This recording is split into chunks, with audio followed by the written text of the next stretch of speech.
Marami ang nagluluksa ngayon sa pagpanaw ng isa sa mga minamahal ng veteranang aktres na si Gloria Romero. Ang Queen of Philippine Cinema ay yumao noong Sabado, January 25. Inanunsyo ni Lovely Rivero at kinumpirma ng pamilya ng veteranang aktres. Mula sa mga kaibigang artista hanggang sa netizens, dumagsa ang mga nakikiramay at nagbigay ng kanilang madamdaming mensahe para kay Gloria at sa kanyang pamilya. Marami rin ang bumisita sa burol nito, kagaya ng mga kilalang celebrities, sina Boots Anson Roa, Celia Rodriguez, Terso Cruz III, Eric Quezon, Ay de las Alas at Helen Gamboa Soto.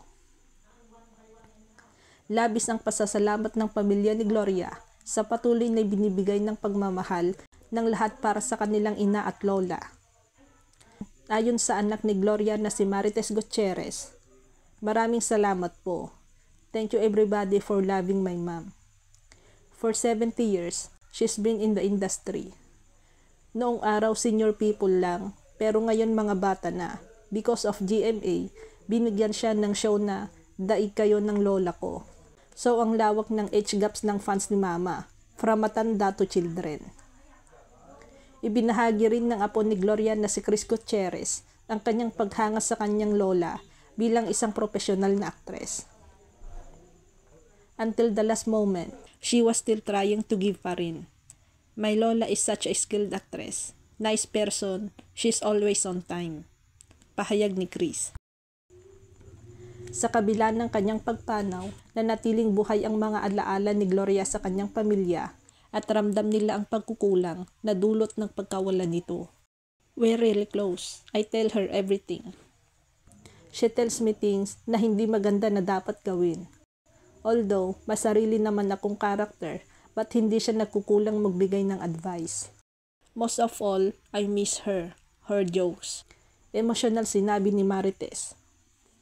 "Just having her in her house is nice. Kasi 3 lang kami. So we have fun in the house. Masaya kami." Bukas ang burol ni Gloria Romero sa publiko ngayong Lunes at Martes, January 27 to 28, mula alas 9 ng umaga hanggang 1:00 ng hapon sa Arlington Memorial Chapel, Hall A, Araneta Avenue, Quezon City.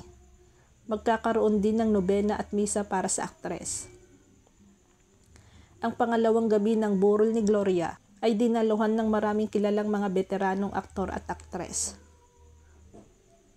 Naunang nagbigay ng pugay ang sparkle actress na si Barbie Fortesa sa kanyang Lola Glow sa post niya sa X. Isa sa mga celebrities na spotted sa burol ng veteran TV movie actress na si Gloria Romero ay si Kapuso primetime princess Barbie Fortesa. Base sa video na ipinost sa Facebook page ng GMA News, nakunan ng Kapuso showbiz reporter Aubrey Carampel si Barbie nang bumisita ito sa Arlington Memorial Chapel sa Quezon City. Matatandaan na kinumpirma ng pamilya ni Gloria na pumanaw ito noong January 25 sa edad na 91.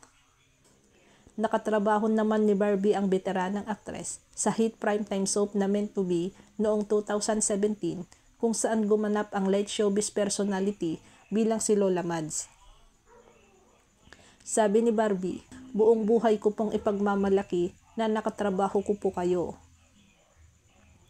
Nagdadalamhati rin ng mga dating nakatrabaho ni Gloria Romero na sina Gillian Ward, David Remo, Lawi Malayaw, sa Daig Kayo ng Lola Ko, at pati na rin ang direktor ng programa na si Rico Gutierrez.